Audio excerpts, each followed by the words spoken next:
name in the hat, Aston Villa. Into the quarterfinals of the FA Cup. Uncharted territory, it feels like, for many seasons for Villa fans. So, yeah, to see them progress in a really comfortable, dominant win against Cardiff City was really pleasing to see. It was a rare occasion, I think, for you lately, Miles, where you could actually watch this feeling relatively comfortable because so many games are on a knife edge in the Premier League with how competitive it is. Like, it really feels like there's jeopardy in every game.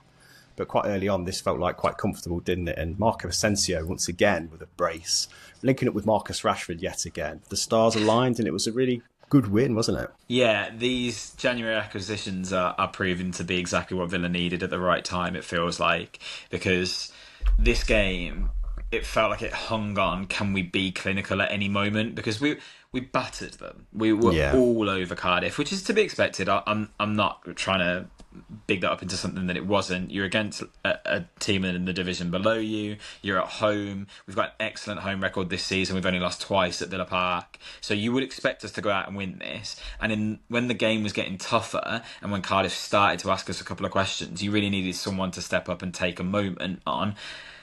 And Asensio is able to do that. Like, we've brought someone in who is undoubtedly above the quality that we would have expected of a player at Villa in the last few years. I think it's so telling of what Emery's trying to build, that we're getting players of this quality to come to the club at this stage.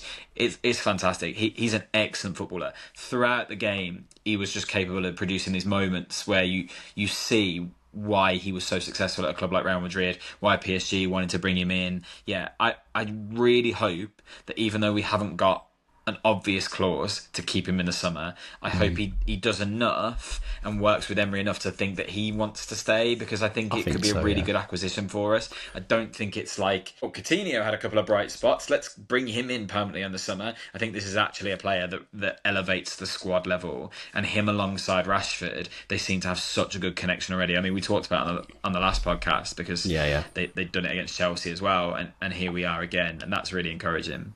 It's that combination, isn't it? That killer combination of players that are looking to get out and have more minutes or get away from a different environment. In the case of Marcus Rashford, I've got a point to prove. I've got a manager that is renowned for getting the best out of players in that very position. Mm-hmm. And it's no surprise really to see both Marco and Marcus. I've seen so many commentators call him Marcos Asensio, and it's like, no, it's Marco. Yeah, very annoying. He's annoying. Yeah, I think they're just trying to conflate the two names there. But to see the pair of them hit the ground running in tandem and in sync, and for another connection with an assist from Rashford for Asensio, is not only kind of testament to him finding that kind of player that's got a point to prove, not just one but two, but also two players with very complementary kind of attributes that work in that attacking phase. And Rashford drifting out left and looking for a man, he didn't have that at Manchester United at all. There was very few targets, but Asensio feels like an obvious target because he gets himself in those spaces. He's such an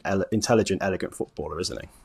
Yeah, he feels like he starts the play and wants to desperately finish it. Yeah. And that's something that's really encouraging for a player like him, that he's got the work ethic to drop deep, orchestrate things, but also get himself into goal-scoring positions. I mean, you look at his second goal, the ball comes across the box. Watkins leaves it for him to put it away. Your number 9 has the confidence to go, right, this guy's got the finish. And I think that's a really good sign. I think Villa, we need to distribute the goals amongst the squad a bit more, because at the moment, Asensio's already, I think, our 4th top goal scorer this season. Wow, okay. So it was Watkins and Duran getting most, and obviously Rodgers is having an excellent goal scoring season. But 4 goals now in a really short space of time, and that's exactly what Villa needed. I mean, Onana was getting a few goals and then he's been injured for ages. Barkley was getting a few goals, he was injured. So for Asensio to fill that gap is brilliant. I also just want to have a quick mention for Andreas Garcia, another January edition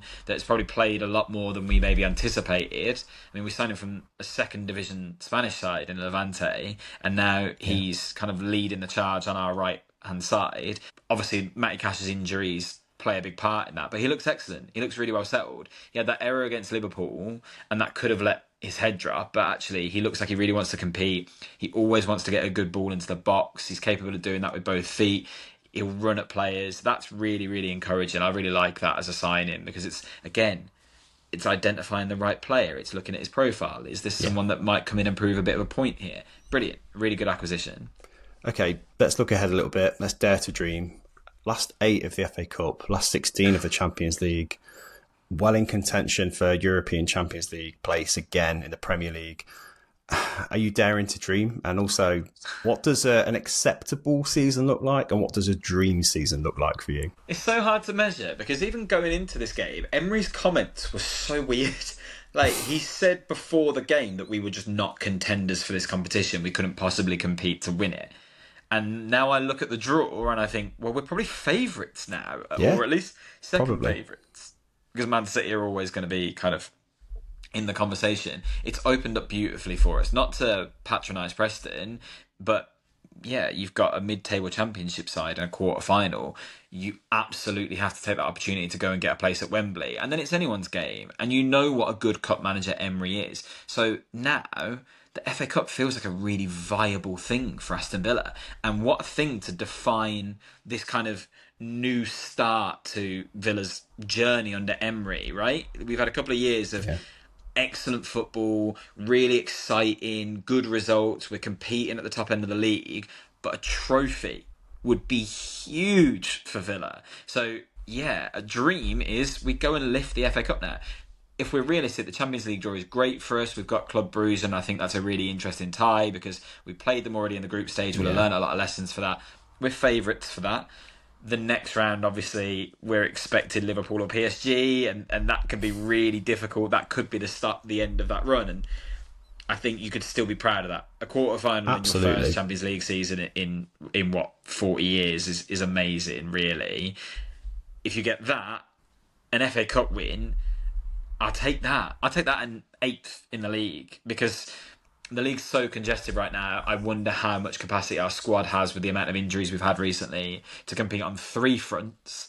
But if you'd said to a Villa fan at the start of the season, would you take the FA Cup as a win, a quarter-final in the Champions League, and 8? It doesn't really matter where you finish in the league at that point because you've got Europa League qualification anyway. Agreed.